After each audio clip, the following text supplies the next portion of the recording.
All right, class. First off, as always, good day. I'm glad you're here. So today's lesson is going to be about the Crimean War. That's going to be our main focus. Okay, the whole thing is about imperialism, but it's really, honestly, the prelude to the World War One. Why World War One did these countries basically separate in two? Why did the world split in two? This is like the beginning part, and as we go along, you're going to see how this country hates this country, and this country hates this country, and by the time we get to World War One, how one incident basically splits the world in two. So, the objective today, we're going to analyze the significance of the French and British joining the Crimean War, or examine the benefits and problems of two or more states uniting to form one country, and we're going to create an argument whether Russia would have attacked Britain on France or France if they had control of the Mediterranean Sea. All right, so here is your warm up question. What I'm going to ask you to do is to basically look at the number next to the people and tell me, take a guess. What country are they from? Okay, so there's little clues, things they have on their bodies, something near them, the way they look. You can basically have an idea of who they are and where they're from. Um, just like I mentioned in class, if you notice, there is no number five. I was going through this really quickly and I accidentally skipped over number five. So even on your paper where it says a little space is five, just put an X through it. Okay, for number five. Okay, so look at the people. Number one, the lady. Number two, the guy standing up. Number three, the guy with the knife, in the pie looking thing. Number four, the guy standing there looking with the knife. Number six, the girl behind him. And number seven, the dude on the side who's like contemplating and some of that. So tell me, where do each one of these people, which country are they from? And also, just because this happened in class several times, um, England and Britain are the same country. Okay, so do not put England and Britain. Okay, because I just told you right now. And if you fast forward it, guess what? You're gonna get one of them marked off. Because again, I told you it's not my fault. You skipped ahead. So if you are one of the people who's listening to this and you have a friend who's near you who's skipping ahead, you may want to tell them, go back and listen to that part. Okay. So go ahead, pause the video, write your responses, because we're moving on in three, two, one. Now, the Crimean War was between Russia and the Ottoman Empire. The Ottoman Empire stretched pretty well. Um, on this top map, where it says Crimea, they were actually way up there too. The Ottoman Empire is, well, in our current day Turkey, but back in the day they were extremely powerful. They were actually one of the most technologically advanced empires in the world. They had stuff like the telescope that people didn't have back in the Crusades eras. They didn't know what it was. Um, People from Britain and and France were like, "What kind of sorcery is this? How can something way far away come close?" Because they had no idea how it worked. Okay, but by the 1800s, just like every great empire, they start to die down. They start to lose their power, and they really lost their powers around the Balkan territories. Now, why did Russia want that um, land? Because that land is connected to the water. As you can see, where it says Crimea, that white area, that's water. And they were afraid that if they get that territory, then they could go to the Mediterranean. So if you look at the bottom map, you see where it says Mediterranean. They feared these guys are going to take that area, take over the Black Sea, and then get into the Mediterranean. And then they could attack anyone they want through sea and through the land, you know. And also you have to remember too, that Black Sea area and the Mediterranean, that's warm water. Russia's used to the cold waters, and so when they would take ships out in the north, there were so many glaciers and things like that that those ships would get damaged. So they wanted warm waters so where their ships could not get damaged. Uh, Now, countries like Britain and France basically saw that if Russia gets that warm waters and they're able to get their ships into the Mediterranean Sea, they're going to be a superpower because no one's going to stop them. Okay? And it just so happened now is the perfect time to attack the Ottoman Empire because now they're at their weakest. Like I said in class, if you guys were to attack me one on one, you would not win. Okay, granted, I have a tumor in my leg, but the thing is, I know how to wrestle. I've coached it for years. I've done it for years. I may not be as fast as that, but I know how to use your momentum against you. Now, if you went against me, let's say 10 years from now, 15 years from now, where I'm like in my mid 50s, almost 60s, yeah, you could probably beat me, you know, because again, as age happens, hey, you start to get weaker, you know. So yeah, that's the thing. Okay. So right now is the perfect time. Ottoman Empire is very weak, so Russia's like, let's attack. So Russia invades the Turkish towns of Moldavia and Wallachia, and the Ottoman Empire attacks Russia. They declare war on them and they attack them.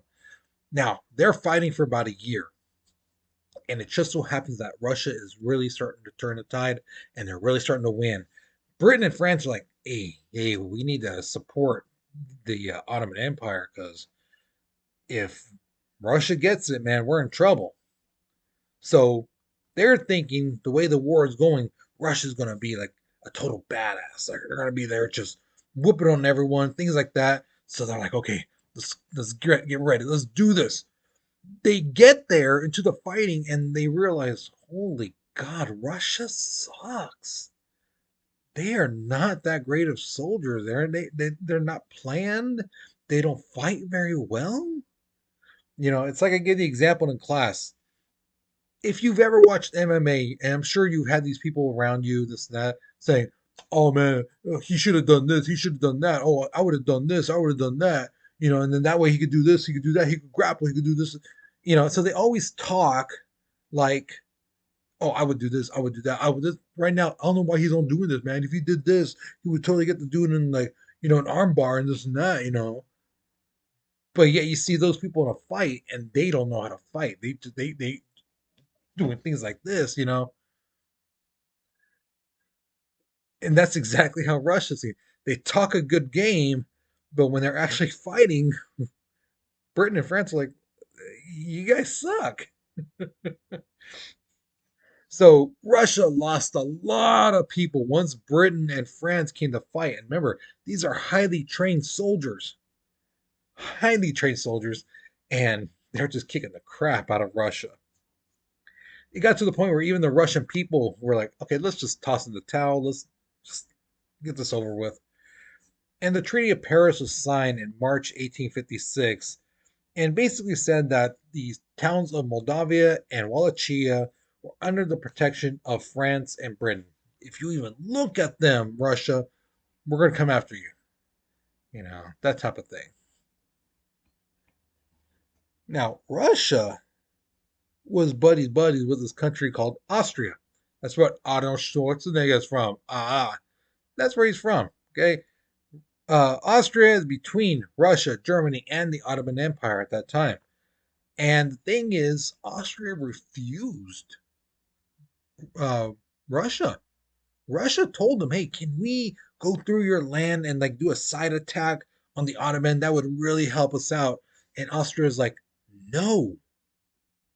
And Russia's kind of like, "Hey, why not?" And they're like, "Guys, if you do that, then everyone's going to know that we helped you, and then they're going to come after us, and we don't want any part of this war.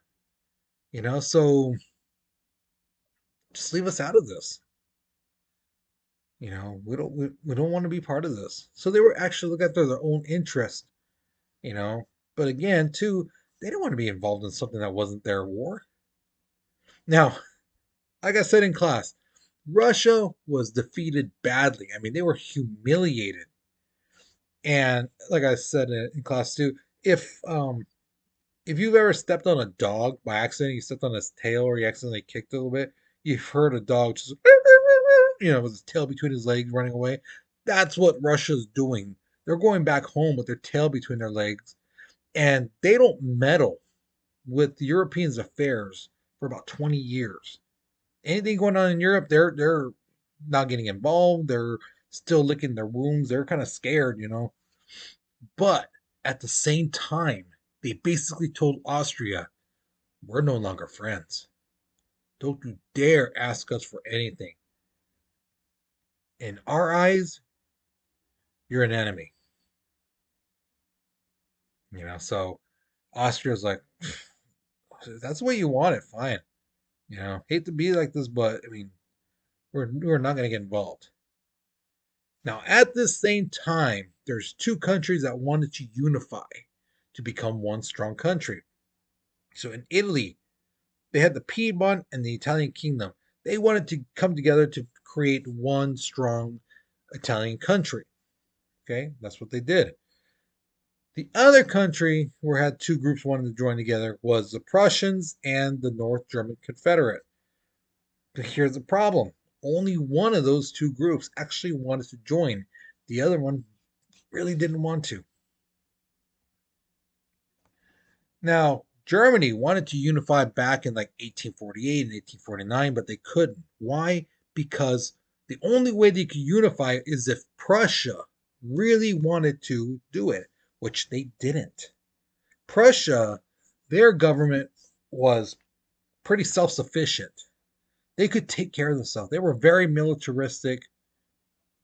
Okay. So the term militaristic is exactly how it sounds like. They really believe in the military. And the King of Prussia, William the First, really wanted a large army.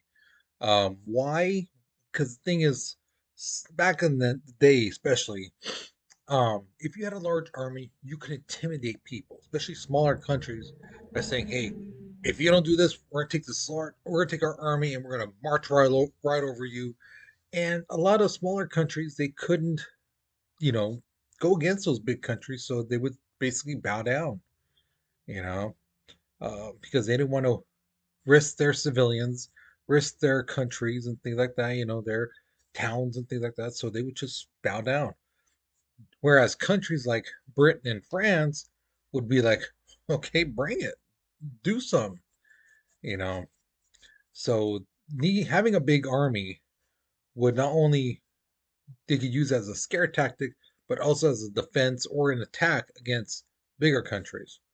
The problem was for William the First of Prussia was that the legislature, the group that makes the rules and laws and stuff like that, didn't allow him to create a big army.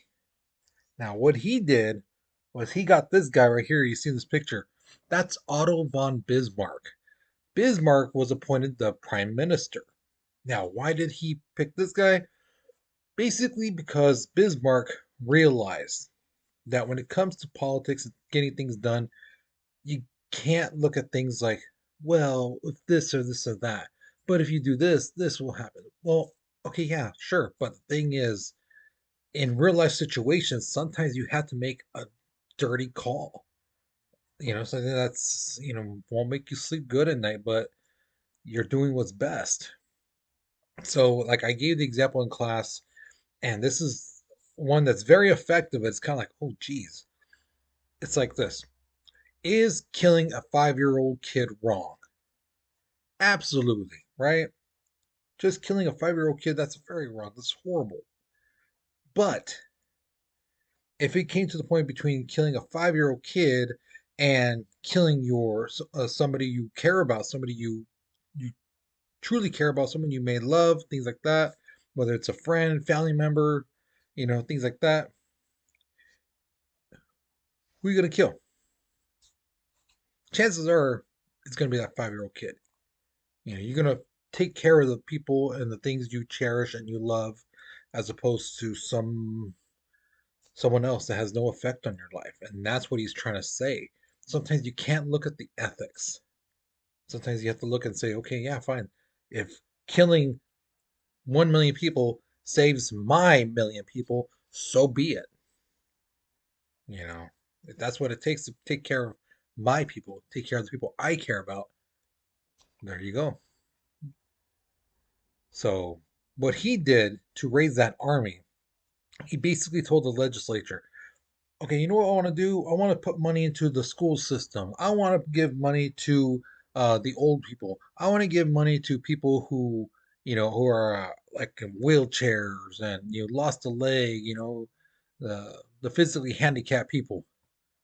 So the legislature's like, sure, here's the money for them, and them. What he would then do is take that money and give it to the military, basically build up their army.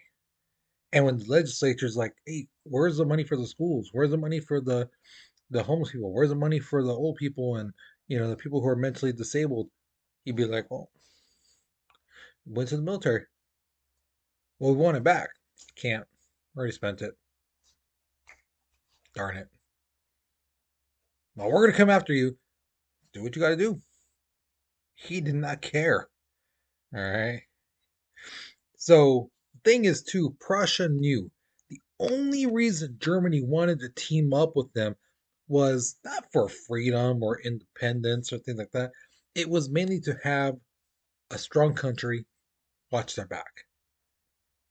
You know, they wanted to merge so that this country would take care of them, basically. And they knew that. All right, so here's your final question. Um, in a fight, in a war, what do you think is more important, a strong offense or a strong defense? And why do you say that? So if you think, oh, attack, it's good to have a stronger attack than a strong defense, explain why you feel that way. If you believe, hey, no, it's good to have a strong defense more than it is to have a strong offense, explain why. And do not put, oh, I think it's both. Well, yeah, but that's not what I'm asking here. I'm asking which one do you think is more important to have? A strong offense or a strong defense? There is no middle. If you put the middle, or if you say, oh, it's both, you're gonna lose points for this whole question. Because that's not what I'm asking you.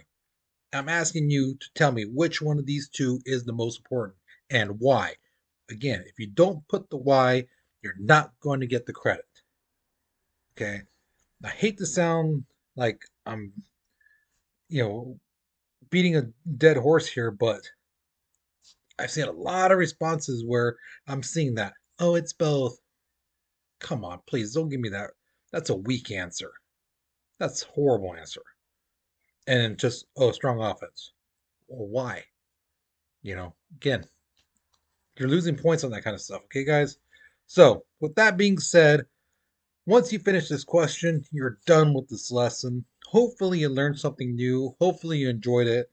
All right, you guys, you take care, you be safe, and I'll see you guys later, okay?